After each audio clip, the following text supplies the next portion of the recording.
à tous déjà, toutes mes excuses. Je voulais absolument être avec vous parce que j'aime surtout dans ces journées-là échanger avec vous parce que évidemment c'est là où on prend toutes nos informations, hein. J'ai tendance à dire qu'au national on n'invente rien.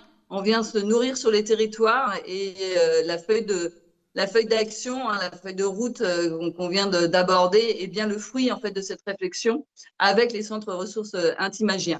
Voilà. Alors, je voulais rappeler quand même deux choses extrêmement importantes. Un, quand on parle de la vie intime, affective et sexuelle des personnes, toujours bien avoir en tête qu'il n'y a pas d'handisexualité. Ça n'existe pas. Il y a autant de pratiques sexuelles qu'il y a de personnes. D'ailleurs, vous pouvez interroger votre voisin, vous allez voir tout de suite que c'est tout à fait vrai. Hein. Je n'ai pas la même sexualité que Thomas n'a pas la même sexualité qu'Anne, chacun, qu'Anne-Sophie, chacun en définitive. Voilà. Sauf que pourquoi on parle de ce sujet-là? C'est parce que les personnes en situation de handicap, elles rencontrent des obstacles en définitive, et c'est à nous en définitive de bien de lever ces freins et de permettre d'avoir, comme tout à chacun, une sexualité parfaitement épanouie et l'accès à une santé sexuelle. Donc ça, c'est très important d'avoir ça en tête, puisqu'on n'est pas là pour recréer des filières spécialisées, on est là justement pour que le droit commun monte en compétences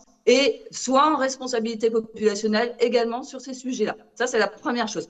La deuxième chose qui est extrêmement importante et qui ne va pas l'un sans l'autre, c'est qu'on est face encore aujourd'hui à des faits de violence extrêmement importants sur les personnes en situation de handicap, notamment les femmes en situation de handicap qui sont 2 fois plus concernées que la moyenne, mais également les enfants qui sont 3 à 5 fois plus à risque que la moyenne. Donc, il faut avoir en tête des chiffres extrêmement importants qui doivent nous mobiliser sur la lutte contre les violences.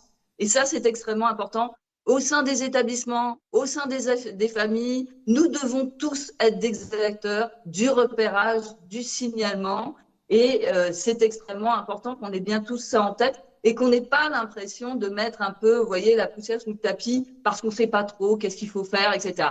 Si on sait ce qu'il faut faire, donc maintenant il faut agir et il faut qu'on soit tous acteurs pour pouvoir lutter contre ce fléau. Hein. Je vous rappelle que 88% des femmes autistes déclarent avoir subi une violence sexuelle, que 47% c'est avant l'âge de 14 ans et 31% avant l'âge de 9 ans. Donc autant vous dire qu'il faut qu'on se mobilise. C'est pour ça que aussi le plan d'action a tout un volet sur comment on va plus loin pour lutter contre les violences. On m'a demandé d'intervenir sur l'origine, des centres ressources Intimagia. Eh bien, les centres Intimagia puisent en définitive leur origine justement dans le Grenelle des violences conjugales. Vous vous rappelez, on est en 2019, il y a un plan interministériel qui se met en place, 11 groupes de travail.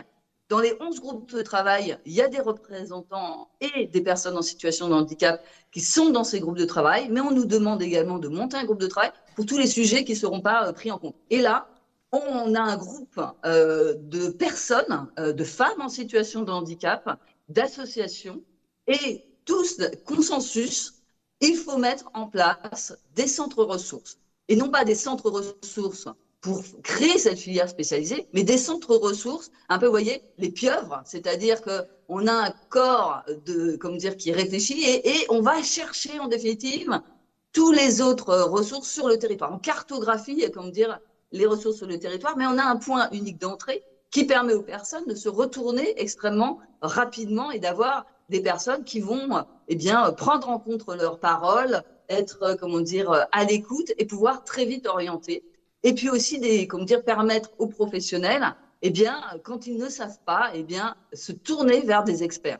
Et le cahier des charges, il a été vraiment réalisé avec les personnes. Et c'est pour ça que c'est un cahier des charges qui colle très bien, en définitive, aux missions, puisque c'est des missions qui respectent complètement, en fait, les souhaits des personnes. Et c'est surtout que dans la gouvernance, je rappelle qu'il doit y avoir des personnes en situation de handicap parce qu'elles sont expertes.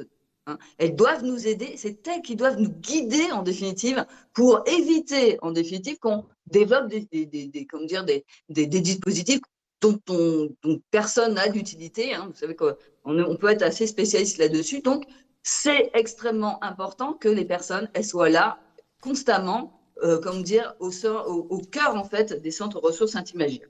Donc, on a une animation nationale, et ça c'est extrêmement important, puisque tous les centres ressources Intimagir, avec les agences régionales de santé, et ça c'est un peu innovant, on est tous ensemble en définitive à même niveau, et on n'est pas là pour voir si l'un ou l'autre fait bien ou mal, mais on est là pour tous monter en compétences et apprendre aussi des uns et des autres. Donc on anime ce réseau national au niveau du secrétariat général, et on se voit une fois par an. Ça n'a l'air de rien, mais c'est aussi comme ça qu'on crée un réseau en fait de professionnels et un réseau de personnes qui montent en compétences en même temps et où on peut s'assurer qu'il n'y a pas une trop grande hétérogénéité des centres Intimagia sur l'ensemble des territoires, mais que tout le monde a bien compris en fait les missions qui étaient les leurs. Et ça, c'est extrêmement intéressant parce qu'on voit que dans les échanges, eh bien, on échange beaucoup de ressources, on échange beaucoup aussi de questions qui nous sont remontées des professionnels, des questions qui nous sont remontées des parents, des questions qui nous sont remontées comment dire, des personnes. Et c'est très structurant pour nous.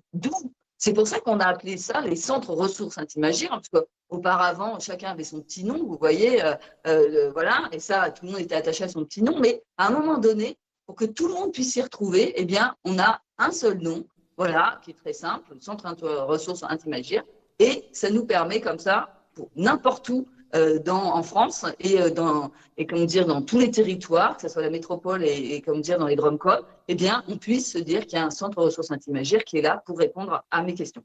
Moi, je souligne la dynamique quand même territoriale qui s'est mise en place grâce au centre ressources Intimagia, un engagement véritablement voilà, comment dire, de tous les professionnels et des personnes en situation de handicap qui sont également présents et des agences régionales de santé qui jouent extrêmement bien, je trouve, leur rôle aussi d'impulsion. Et ça, c'est extrêmement important.